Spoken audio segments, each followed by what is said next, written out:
ബീഹാർ നിയമസഭാ തെരഞ്ഞെടുപ്പിലെ ദയനീയ പ്രകടനത്തിന് പിന്നാലെ കോൺഗ്രസ് നേതാവ് രാഹുൽ ഗാന്ധിയെ രൂക്ഷമായി പരിഹസിച്ച് ബി.ജെ.പി. സ്ഥിരം തെരഞ്ഞെടുപ്പ് പരാജയങ്ങളുടെ പ്രതീകമായി രാഹുൽ മാറിയെന്ന് ബി.ജെ.പി. നേതാവ് അമിത് മാളവ്യ സാമൂഹ്യമാധ്യമമായ എക്സിൽ കുറിച്ചു. രാഹുൽ ഗാന്ധി മറ്റൊരു പരാജയം തിരഞ്ഞെടുപ്പുകളിൽ സ്ഥിരമായി തോൽക്കുന്നതിന് അവാർഡുകൾ ഉണ്ടായിരുന്നെങ്കിൽ അദ്ദേഹം അവയെല്ലാം തൂത്തുവാരിയേനെ. ഇക്കണക്കിനാണെങ്കിൽ അദ്ദേഹം എങ്ങനെയാണ് ഇത്ര വിശ്വസ്തയോടെ തങ്ങളെ കണ്ടെത്തുന്നതെന്ന് തിരിച്ചടികൾ പോലും അത്ഭുതപ്പെട്ടേക്കും. അമിത് മാളവ്യ എക്സിൽ കുറിച്ചു. 2 പതിറ്റാണ്ടിനിടെ 95 തിരഞ്ഞെടുപ്പ് പരാജയങ്ങൾ രാഹുൽ ഏറ്റുവാങ്ങിയെന്നും അമിത് മാളവ്യ പങ്കുവച്ച കുറിപ്പിൽ ആരോപിക്കുന്നുണ്ട്. ഇന്ത്യയുടെ മാപ്പിൽ വിവിധയിടങ്ങളിലെ തിരഞ്ഞെടുപ്പ് പരാജയങ്ങൾ രേഖപ്പെടുത്തിക്കൊണ്ടാണിത്. രാവിലെ മുതൽ വൈകിട്ട് വരെ ആരോപണം ഉന്നയിക്കുന്ന രാഷ്ട്രീയക്കാരനെന്ന് നിരവധി പേർ രാഹുലിനെ വിളിക്കുമെങ്കിലും 2 പതിറ്റാണ്ടിനിടെ 95 തിരഞ്ഞെടുപ്പുകളിൽ അദ്ദേഹം പരാജയപ്പെട്ടിട്ടുണ്ട്.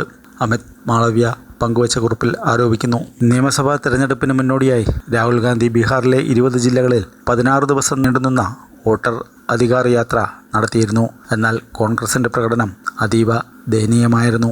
ബീഹാറിലെ ഏറ്റവും പ്രായം കുറഞ്ഞ MLA ആകാൻ നാടോടി ഗായിക മൈഥിലി ഠാക്കൂർ ഒരുങ്ങുന്നു. അലിനഗർ മണ്ഡലത്തിൽ നിന്നാണ് ബി.ജെ.പി. സ്ഥാനാർത്ഥിയായ മൈഥിലി ഠാക്കൂർ നിയമസഭയിൽ എത്തുന്നത്. പ്രധാനമന്ത്രി നരേന്ദ്രമോദിയുടെ പ്രസംഗത്തിൽ ആകൃഷ്ടയായാണ് 25-കാരി ജനസേവനത്തിനിറങ്ങിയത്. ജമ്മു കാശ്മീരിലെ നഗ്രോട്ട നിയമസഭാ മണ്ഡലത്തിൽ ബി.ജെ.പിക്ക് വിജയം. ബി.ജെ.പി. സ്ഥാനാർത്ഥി ദേവയാനി റാണ 24,647 വോട്ടിനാണ് വിജയം നേടിയത്. നാഷണൽ കോൺഫറൻസിന്റെ ഷമീം ബീഗവും നാഷണൽ പന്തേഴ്സ് പാർട്ടിയുടെ ഹർഷ് ദേവ് സിംഗുമായിരുന്നു മുഖ്യ എതിരാളികൾ. ദേവയാനി റാണയുടെ പിതാവ് ദേവേന്ദർ സിംഗ് റാണയായിരുന്നു നഗ്രോട്ട MLA. അദ്ദേഹത്തിന്റെ അപ്രതീക്ഷിത വിയോഗത്തെ തുടർന്നാണ് ഉപതെരഞ്ഞെടുപ്പ് നടന്നത്.